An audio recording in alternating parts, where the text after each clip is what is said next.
I'm Brian Popkin, and coming up on WVU News, I'll show you why the university is going green.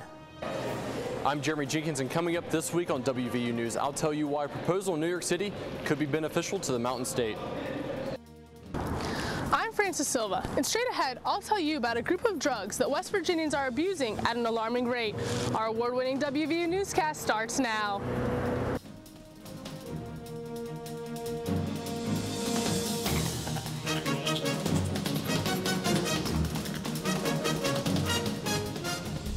Death by overdose, a problem that continues to rise here in West Virginia. Find out why the common suspects are not to blame. I'm Haley Clover. And now Mike Ploger. Could a ban in New York City be needed in the Mountain State? These stories and more on this week's edition of WVU News. Recreational drug and alcohol abuse is known to be a national problem. But here in West Virginia, Haley, prescription drug abuse is growing at an alarming rate. WVU News health reporter Francis Silva is with us to explain. Francis? Thanks, Haley and Mike. In a 5-year period, deaths resulting from drug overdose in West Virginia rose by more than 500%. That's the largest in any state. Drug overdoses now kill more West Virginians each year than car accidents do, and it's the leading cause of accidental deaths in the state. Lawmakers in West Virginia recently passed legislation to help stop this growing problem. According to the National Drug Control Policy, prescription drug abuse is the fastest growing drug abuse problem in the United States. In West Virginia, 90% of overdose deaths are caused by prescription drugs. What we have seen that's created the most problems for law enforcement, at least in our area, is prescription drugs and heroin. These drugs include anything from painkillers like Vicodin to a common study aid like Adderall. I think it's probably as big, if not a bigger deal than common illegal drugs are. Prescription drugs are easier to get and easier to abuse. My whole town has been run rampant of, quite frankly, doctors that just hand it out because it keeps the patients coming, keeps the money rolling, and so everybody's abusing it. Demand for prescription pills is so high that a pill this small can usually sell for about $5, which means a person can make $50 selling this many pills, which is only about a third of a prescription bottle. In an effort to stop this abuse, West Virginia Governor Earl Ray Tomblin signed into law that sets purchasing limits for specific drugs and creates a database to help doctors detect prescription fraud. Doctors can access that system and see if this person has ever has gone numerous times to different doctors, what we call doctor shopping. If you sell or use prescription drugs that aren't yours, you can face a fine or even jail time. The White House's plan to combat prescription drug abuse includes action in 4 major areas: education, monitoring, proper medication disposal, and enforcement. Back to you, Haley. Thanks, Francis. As drug abuse is on the rise, alcohol abuse is declining. This has West Virginia officials easing up on what some would call outdated liquor laws.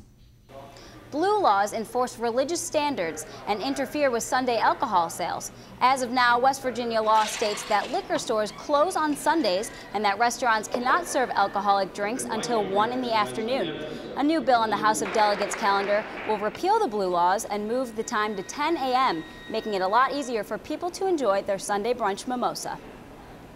While West Virginia looks to repeal old liquor laws, a new type of prohibition creates controversy nationwide. New York City Mayor Michael Bloomberg proposed a ban on large sugary drinks. Medical professionals say a similar effort could help West Virginia, the most obese state in the country. Yeah. Mayor Bloomberg is continuing to fight obesity with his proposal to ban large sugary drinks. The ban would put a 16-ounce limit on all sugary drinks. For the 3rd year in a row, West Virginia has been ranked as the most obese state in the nation. And WVU dietitian Natty Freshour says how drinking healthier goes further than just a ban. Again, it's going to be about moderation. It's going to be about finding alternatives and finding things that you do like that are going to be healthier for you. A 20-ounce bottle of soda alone has around 200 calories, so drinking one bottle would already put you at 1/10 of your daily calorie intake. Those who now pass on sugary drinks are definitely feeling a difference. Not drinking like coffee and soda in the morning to wake up helps. I just drink orange juice. It kind of works the same, and I just feel better. Feel like I can focus better. A 32-ounce cup of Coke has 104 grams of sugar in it.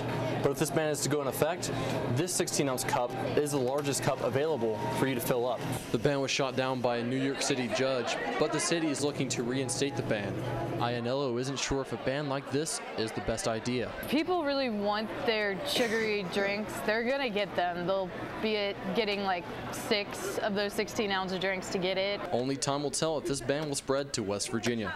Jeremy Jenkins, WVU News, Morgantown. A healthier diet is not the only lifestyle that's being encouraged in West Virginia, Mike. That's right, Haley. WVU News campus reporter Brian Popkin is with us in studio to tell us how one university dining hall is going green. Thanks, Haley and Mike. WVU students dining in Stallnicker Hall use more than 44,000 styrofoam products each semester. I looked into a new system that could be a campus-wide solution to a worldwide problem. 1,300 tons of styrofoam go into U.S. landfills every day, but dining hall officials say Stallnicker Hall's new recyclable system will make a difference. We've been looking for some time to do something to help cut down on the styrofoam usage because styrofoam is something that stays in the landfill. It's really unsustainable. It kind of reinforces a throwaway kind of society. The Aussie system was installed in January. The machine collects reusable to-go containers and gives students a token to pick up a new sanitized one next time. Dining service employees say it's also a health concern. The styrofoam actually collects dust just sitting there, and the Aussie boxes are ran through the dish machine at least 3 times a day. It takes about a month for a banana peel to decompose, but the time it takes styrofoam is still unknown. Other eco-friendly containers would cost over 500% more per unit, but students at WVU think it's worth the price. The Aussie's pretty good. I come here for lunch every day and I use the Aussie, and the coin thing always works. I like it. It's much better than using the styrofoam containers because those are a waste, and those are good for recycling and stuff like that. WVU plans on going green in the rest of the dining halls next year. The WVU Office of Sustainability has asked dining halls to make more environmentally conscious decisions by going trayless and taking part in a composting week. Haley and Mike, back to you. More changes are coming to WVU's Evansdale campus. The university plans to add another housing facility. This new development will join the University Place and classroom expansion projects already in progress. Economic Development reporter Brianna Marquand has more on the University Park plan. West Virginia University just announced its plans for the new University Park housing complex on the Evansdale campus. Graduate student Ellie McCoy feels that this is going to make finding housing easier for older students. This will be a great way for students to just have, one-stop shop. They can just go over and see what's available there. The new $90 million project will replace Fieldcrest Hall, Medical Apartments, and Pierpont Apartments, creating 1,100 new beds for university on-campus housing. University officials say the new project is going to expand university housing options. We'll have brand new residence halls. We'll have apartment buildings owned by the university, which will be brand new, state-of-the-art facilities where our students can live. And we will be able to offer non-traditional students, those are students who are over the age of 24, and their families places to live, which just really isn't an option for us right now. The University Park project following the University Place project in Sunnyside are just a series of changes being made all over Morgantown. But I've lived here for a long time at this point, and for years it seemed as though nothing changed in Morgantown, and now something's changing every day pretty much. University Park's apartments will be geared more towards graduate students and giving them more on-campus housing choices. Graduate students really haven't had a good source of housing. So I think this is a really good move on the university's part. University Park is projected to be completed by 2015. Brianna Marquand, WVU News, Morgantown. In a few years, Mike, we may not even be able to recognize the WVU campus. That goes for athletic facilities as well, Haley. Coming up on WVU Sports, Adam Crowley will tell us about the baseball team's struggle to find a permanent home. I'm Adam Crowley. Straight ahead on WVU Sports, I'll tell you why the Mountaineer baseball team has not been playing a majority of their home games here in Morgantown. Our hearts beat in the face of challenge, for without it, there is nothing. No character, no grit, no goals. Without challenge, there can be nothing. No discovery, no knowledge, no cures. For us, the challenge is everything. Without it, there can be no mountaineers. In 2000, the Mountaineer men's basketball team was forced to play home games in Charleston and Wheeling due to Coliseum renovations. This year, the baseball team is experiencing a similar problem. Sports anchor Adam Crowley is with us to explain. Adam? Thanks, Haley and Mike. In addition to the baseball team having a difficult road schedule, they only get to play 8 of their home games here in Morgantown. WVU Athletic Director Oliver Luck deemed Hawley Field unfit to host Big 12 games. The team will now play most of their home games in Charleston and Beckley until a new stadium is built for the 2015 season. I caught up with the team to see how the schedule was affecting them on and off the field.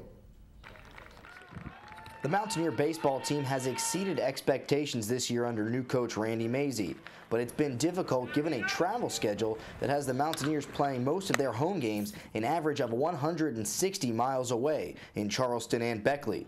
Mazey says he enjoys his rare stays in Morgantown. It's really nice to sleep in your own bed, especially when we travel a lot. I don't want to see another bus for a long time. The Ears will be on the road for every remaining weekend game on the schedule, meaning that the team will have to bus to Pittsburgh before flying out to the Midwest. And their average flight to Big 12 games is 1,200 miles. The Mountaineers will only be able to play 8 of their home games here at Hawley Field, with the other 15 being played an average of 2.5 hours away in Charleston and Beckley. All this travel has been hard on the student athletes, both on the field and off, leaving players little time to study. But this will change in the near future. Pending approval, a new stadium will be built for the 2015 season in Morgantown's University Town Center, which will finally allow the baseball team to play at home. But until then, players are just excited to be winning the few games that they have here at home. It's nice to take advantage of the opportunities that we have to play here. You can catch the Mountaineers at home for their final game at Hawley Field this season on April 30th when they take on the Pitt Panthers. The Mountaineers were predicted to finish 9th in the Big 12 Conference this year. The Big 12 Championship will be in Oklahoma City and start May 22nd. Haley and Mike, back to you. Spring brings baseball season and beautiful weather. And one popular activity here in West Virginia is ATV riding. While this can be fun for many people, it can also be dangerous. Since 2007, West Virginia has recorded the most ATV-related deaths in the country, and the number continues to rise. West Virginia law states that no person under the age of 18 may operate an ATV vehicle without taking a safety course first. Teenagers account for more than 35% of injuries. The most simple, effective way to stay safe? Always wear a helmet. It's always important to stay safe and drive responsibly, Mike. It really is, Haley, and there's no reason to put yourself in any more danger. Well, that wraps up this week's edition of WVU News. You can visit us online at our website. You can also watch any of our shows on YouTube, and please follow us and our reporters on Twitter. I'm Mike Ploger. And I'm Haley Clover. Thanks for watching WVU News. We'll see you next time.